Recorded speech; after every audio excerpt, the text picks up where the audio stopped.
Hello students, so far we have studied all the details regarding food service establishments. Now to conclude this, we are going to talk about the laws governing food service establishments for the consumers. The main aim of these laws is to protect the consumers. So effective national food control systems are essential to protect the health and safety of domestic consumers. They are also critical in enabling the countries to assure safety and quality of their foods.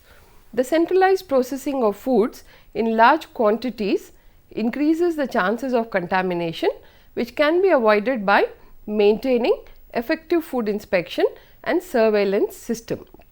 Now let us see the need for food laws. Why should we have food laws in the first place? Now food laws are needed for 1. Safeguarding the health and maintaining the quality control systems, preventing contamination of foods during processing, avoid improper handling of foods, decreasing foodborne illness due to microbial activity, growing consumer awareness regarding food safety and quality issues, and increasing the demand for better information. One more is to establish a criteria for the quality of food products, since more foods were eaten after cooking than in the natural forms, because nowadays we get a lot of processed foods in the form of ready to eat curries, sauces and many other food products like juices, etc. We call them as a convenient food, where you can go to a store and buy it straight from the counter. Now let us see the importance of food laws. Now the first importance is the development of relevant and enforceable food laws. That means developing those laws which can be implemented in a day-to-day basis, and regulations is an essential component of a modern food control system. It is important to maintain the quality of foods to prevent exploitation of consumers by food sellers. The main aim of food laws is to assure consumers that the foods which are prepared and sold in the market are done so in the hygienic conditions. Now these help in protecting the public health by reducing the risk of foodborne illness or food poisoning attacks. They are also important to eliminate certain undesirable substances in foods. For example, recently we have come across several foods being adulterated with toxic chemicals, coloring agents, etc., and also pesticides, which might cause allergies and also food poisonings. Now let us have a detailed look at what are the existing food standards in our country.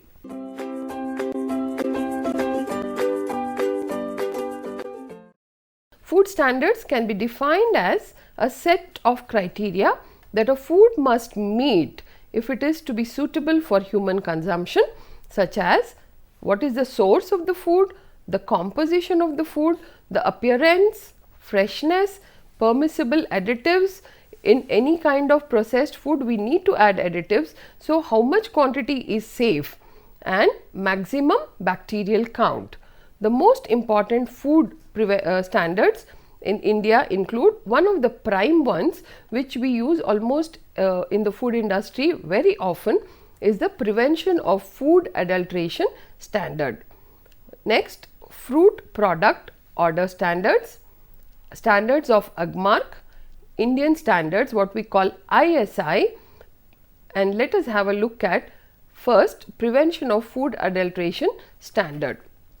These standards lay down minimum standards for all types of foods and are revised periodically to meet the requirements of the manufacturer and the consumer from time to time. Now any food that does not conform to the PFA Act or the standard is considered to be adulterated, and all these standards are set up by a group of experts including scientists, policy makers, people from the industry, etc. Now FPO standards, that is Food Products Order Standards. These are mainly concerned with the standards which are required for maintaining the quality of the fruit and vegetable products or any other products which are manufactured out of fruits and vegetables.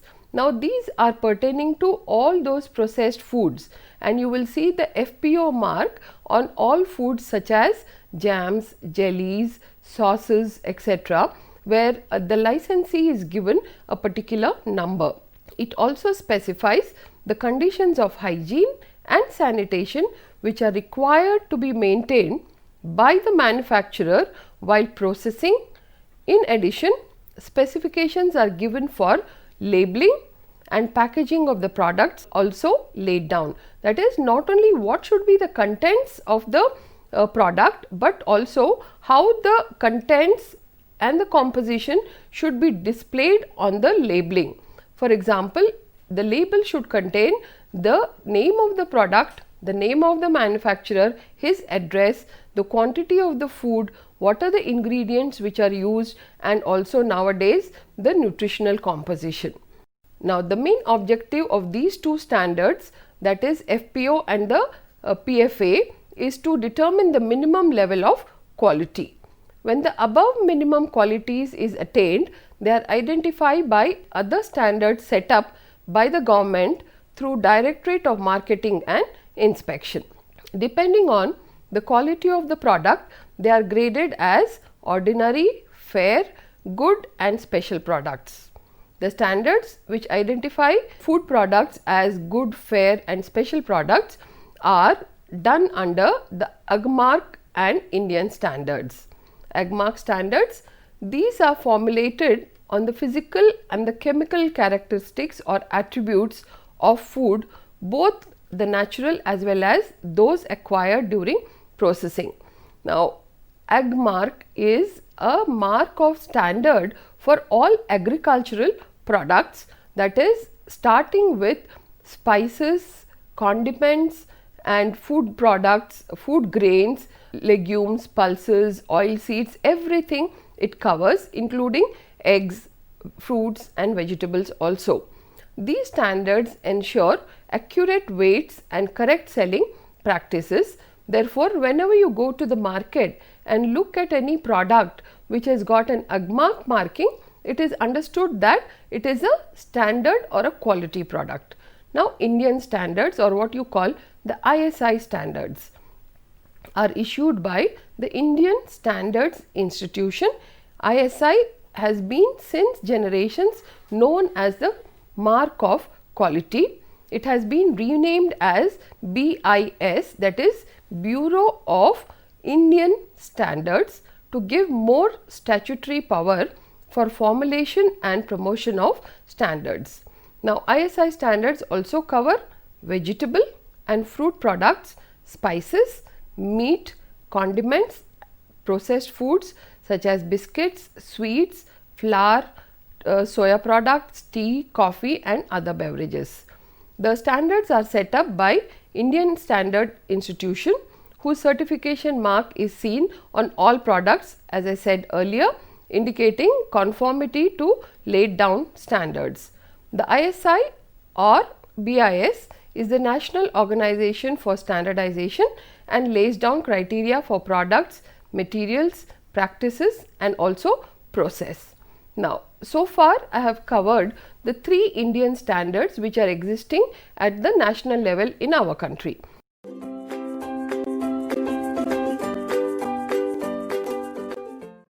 But let us have a look at the international standards, and the foremost among this is called as Codex Alimentarius Commission Standards.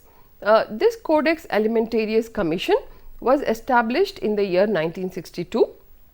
The Codex Alimentarius, which means food law or food code in Latin. The Codex Alimentarius Commission develops food standards, guidelines and related text such as codes of practice under the joint guidance of FAO and WHO Food Standards Program. It is also called Codex Harmonized International Standards due to the involvement of both FAO and WHO. FAO is the World Food and Agricultural Organization and WHO is World Health Organization. So, most of the time they work together. The dual objectives of the Codex Alimentarius Commission are to protect the health of the consumers and to facilitate the international trade.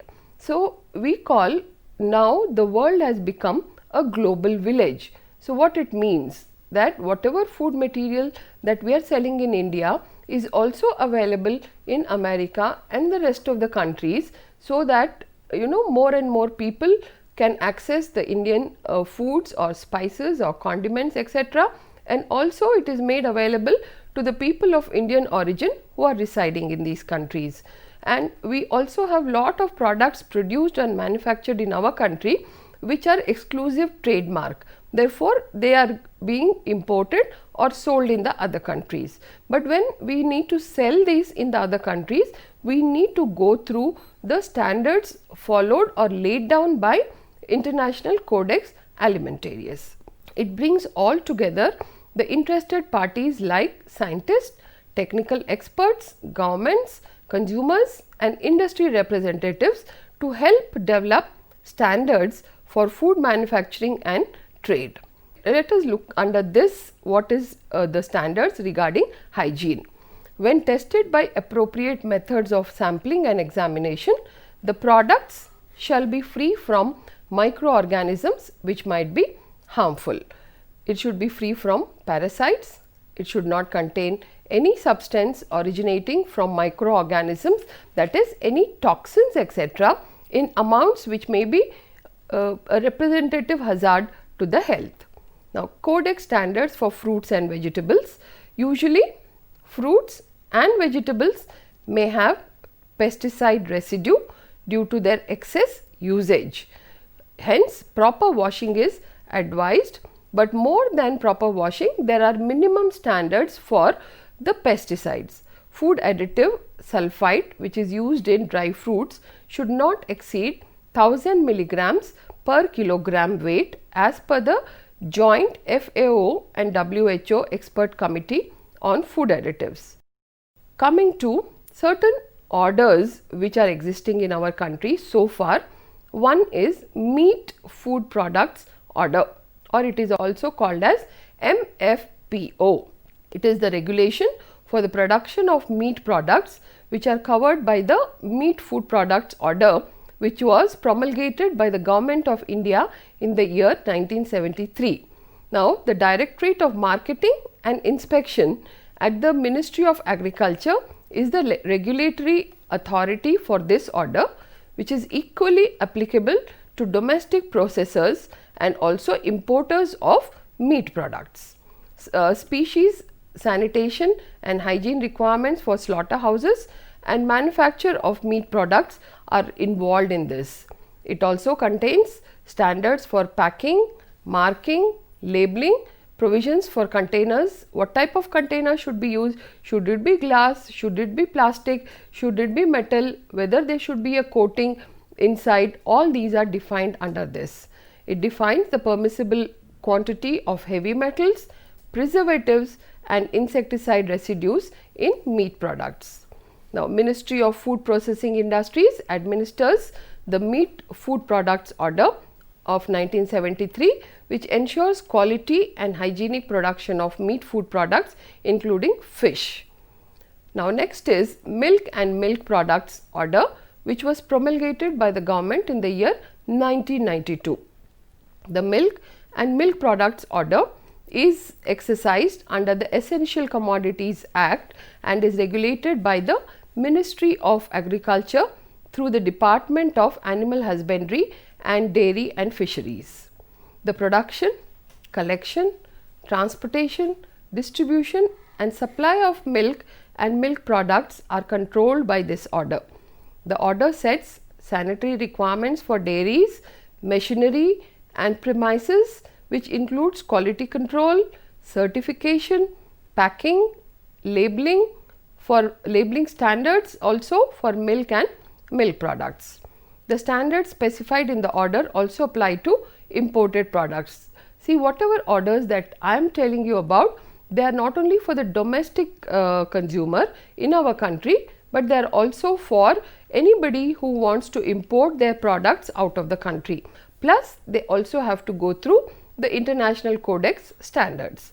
Every person who has the business of handling, processing or manufacturing of milk or milk products should provide proper labeling based on the certification by a certified officer. The label on the package of milk or milk product should contain the name, the trade name or description of the article contained in the package, that is whether is it milk or is it curd or buttermilk, paneer, cheese, whatever is the product out of the milk which is manufactured, the name and business address, the holder of registration certificate and his number. As I said earlier, the net weight or the number of volume of contents. For example, we get milk as 200 ml package, 500 ml package and a 1 liter package. So, that quantity should be specified on the package. The batch or the code number, except in case of package which is less than 60 grams or 60 ml. Now, the day, the month and year of manufacturer, it is mandatory while the packing of milk to be mentioned on the packet, and any other product, that is the best buy date or the expiry date. The date of manufacture for packages containing sterilized milk and infant food also. Infant food is whatever we get in the market as lactogen etc., which is used for feeding the infants. A holder of registration shall not pack milk or milk products other than those processed or manufactured by him or those obtained from any other person holding registration certificate. That means anybody cannot have the authority to pack and sell any milk or milk product without the registration license obtained under this act.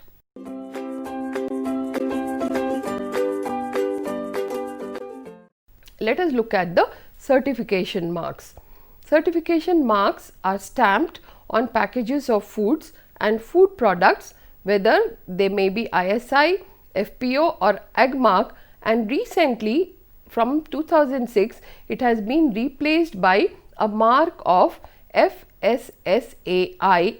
You can see that very clearly on any products which you buy which have been manufactured after 2006. Any internationally recognized seal of quality. This helps the consumers to buy a safe product with confidence, and these marks represent the guarantee of quality. The inspections are carried out by the staff of Bureau of Indian Standards or the Directorate of Inspection in case of FPO and AgMark certification marks. However, certification marks make it easier for the caterer or any food consumer to purchase items, that when we are buying any food product, when we see the certification mark, we are assured of the quality of the food, that yes, whatever mark has been put, it is an assurance of quality, and without doubt we believe totally in the quality of that product. The buyer of fresh foods has to buy whatever is available in the markets, even at the cost of being misguided by the suppliers. They also may ignore the presence of natural toxins, contaminants deliberately added to the food at the various points from farm to the market. Let us look at the legislation which protects the buyers against the abuse of monopoly position or the restrictive practices through establishing greater competition, controlling the prices and enhancing the quality or encouraging the product innovation. So, in the market when there is competition and people start buying only the quality related product, then definitely everybody will be encouraged to produce a product which is high in quality, because the quality product is getting higher sales. Certification marks on processed food is not enough, but also to be aware that even these may be violated by the manufacturers. The Trade and Merchandise Act 1958 provides a safeguard and to help the buyer for quality of food as well as to protect the genuine manufacturer. Trade and Merchandise Marks Act 1958, let us see the details. Under this act, any person who deceptively uses a registered trademark can be held responsible for violating the trademark rights of the genuine manufacturers. It is liable for civil as well as criminal proceedings in the court of law. Sale of Goods Act 1930, catering establishments are involved mostly in the sale of prepared food and drink. Another piece of legislation is Sale of Goods Act. The provision of Indian Contract Act continues to apply contracts for the sale of goods. It is a contract whereby a seller transfers or agrees to transfer the right of ownership of the goods to the buyer for a price. When the contract is completed, the contract is called a sale, but in case of transfer to be made at a future date that is subjected to encashment of checks or other conditions, the sale is made when mutually agreed conditions are fulfilled. Implied conditions in a contract of sale may be varied by a verbal agreement or the manner of dealing between the parties. If the contract contains any special terms as to delivery and acceptance, these have to be complied with. If not, then the delivery of goods and payment for them must take place at the same time as in cash sale over service counter. Food service managers are equipped with the knowledge of what and how best to buy in food and with the standards of hygiene and sanitation.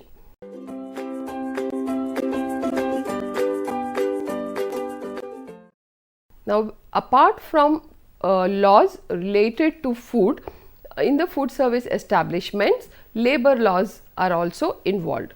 Now, coming to labor laws, it can be defined as an area of the law that deals with the rights of the employers, employees and labor organizations. Legislation concerned with the employment of people started in India over 130 years ago with the Apprentices Act of 1850, which created an obligation on the part of employees to safeguard their welfare and training them for required skills.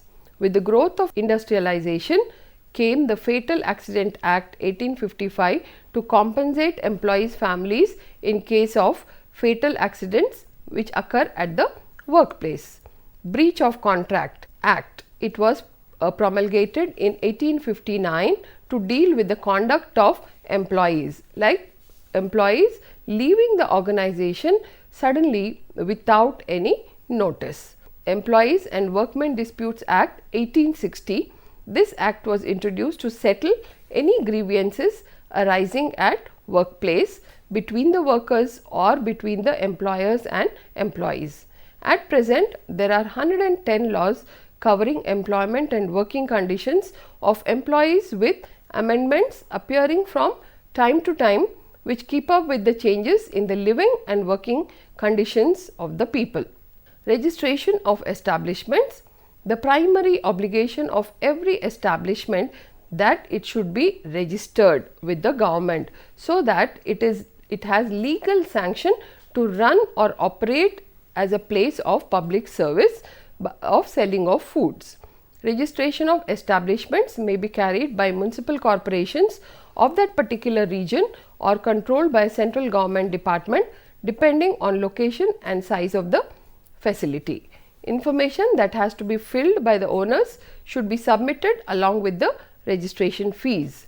Every caterer needs to provide following information to the registrar office: name of the employer or manager, area of the premises, address of the premises, value of the premises, water and light connections existing or which are required, number of employees, medical facilities to the employees, contribution of the employer to the provident fund and other insurance schemes, postal address of the establishment, name in which the establishment should be registered, the name of the restaurant, that is, and category of food service, whether it is a small business like a roadside eatery, kiosk, coffee shop, cafeteria, restaurant, hotel, etc.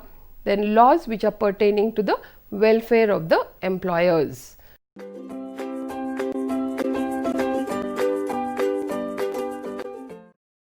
The areas primarily covered by legislation for employees are Working Conditions Welfare Act, Health and Safety, Harmonious Working Relations, Payments, Working Conditions. The Shops and Establishment Act 1954 covers the conditions of work which must be provided by all employers in catering establishment. Working conditions refer to fixation of working hours, regular and timely payment of wages, paid leave, creation of a healthy working environment through provision of basic necessities such as toilets, washing facilities, restrooms, comfort at work, and the establishment for good human relations. The Act requires every employer to specify the hours of work each employee is expected to put, ensure that no one is required to work more than 5 hours at a stretch without at least half an hour break, or 9 hours on any single day, or 48 hours in any single week. In case it becomes necessary in conditions of emergencies such as staff shortage, strike, etc., for which people should work for long hours, and no person should be made to work more than 54 hours in a week. Every employee must have a fixed duration for lunch break, 45 minutes to 1 hour. Every employee must have at least 24 hours off in a week with full wages. The periods during which wages will be paid every month need to be specified, and payment is expected to be made promptly every month. The Act prohibits children from being employment, that is child labor should not be employed in any part of the food service establishment. Any establishment employing people less than 18 years of age would be considered to be violating the law. Staff welfare, which covers the Factories Act 1948, covers the obligation of employees regarding the comfort and welfare facilities. This act applies to all establishments which employ more than 10 workers. It also applies to the premises where 200 or more employees work, even if no electricity is used. It does not apply to premises operated by self-employed persons or their families. The Factories Act expects to provide minimum safeguards for safety, health and welfare of people at work. Washing facilities for staff along with toilets, etc., and first aid facilities should be provided.